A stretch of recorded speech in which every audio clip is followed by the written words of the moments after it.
This is VOA News. I'm Marissa Melton.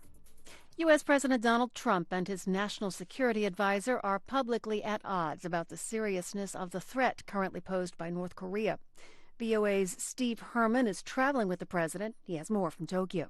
In a tweet from Tokyo, Trump issued a retort to John Bolton, who the previous day here had told reporters there was no doubt North Korea's recent test firing of short-range ballistic missiles violated a United Nations resolution. Bolton's remark was the first by a U.S. official describing the North Korean launches as such a violation.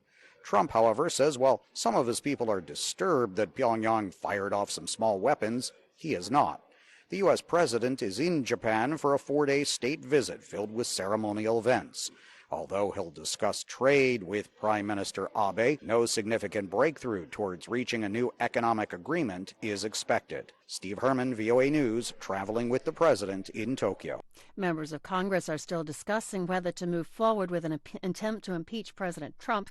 AP's Mike Hempen reports. Congressman Hakeem Jeffries, who chairs the House Democratic Caucus, says the party needs to focus on its agenda. We'll proceed as Speaker Pelosi has eloquently laid out, methodically yet aggressively, to get to the truth. But Congresswoman Rashida Tlaib believes more Democrats are favoring impeachment. I think it is moving towards that. It's going to demand it. It already is. Jeffries and Tlaib spoke on NBC's Meet the Press. Republican Senator Lindsey Graham tells Fox News Sunday that House Speaker Nancy Pelosi is battling her members. She knows that impeachment would be political suicide. Fewer than one-third of the 23 Democrats vying for the presidential nomination have called for impeachment.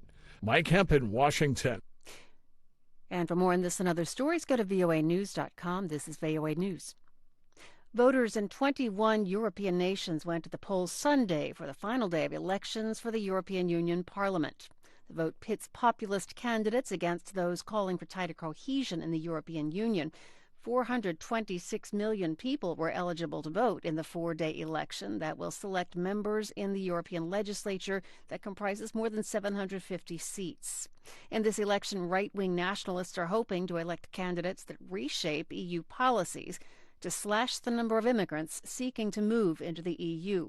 Hungary's Viktor Orban says this is the first time the European people have been able to weigh in on the issue. This is the first election after the migration crisis, which has happened in 2015. In many countries in Europe, there was no chance for the people to express their own opinion on that subject.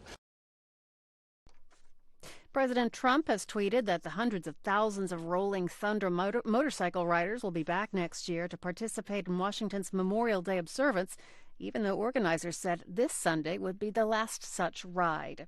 Executive Director Artie Mueller has said he has been frustrated dealing with the Pentagon and coordinating the annual Ride for Freedom, and that the 2019 event would mark the beginning of a new chapter in their history. We're not really talking about a legacy here because we're not going away.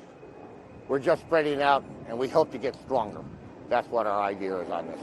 So, coast to coast, north, south, Midwest.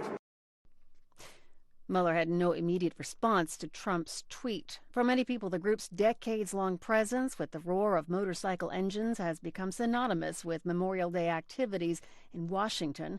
The ride was designed to raise awareness of service people who've given their lives during U.S. military combat or are missing in action. U.S. Defense Department figures show that 83,000 American military personnel remain unaccounted for.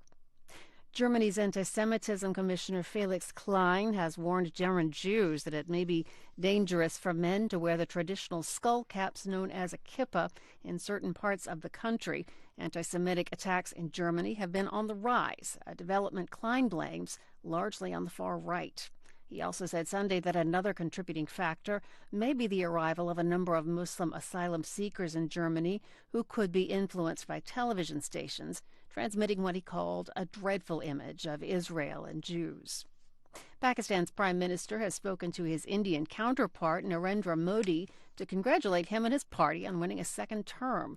A statement from Pakistan's Ministry of Foreign Affairs Sunday said Prime Minister Imran Khan telephoned Modi to express his hope that the two countries will work closely together to improve their relationship.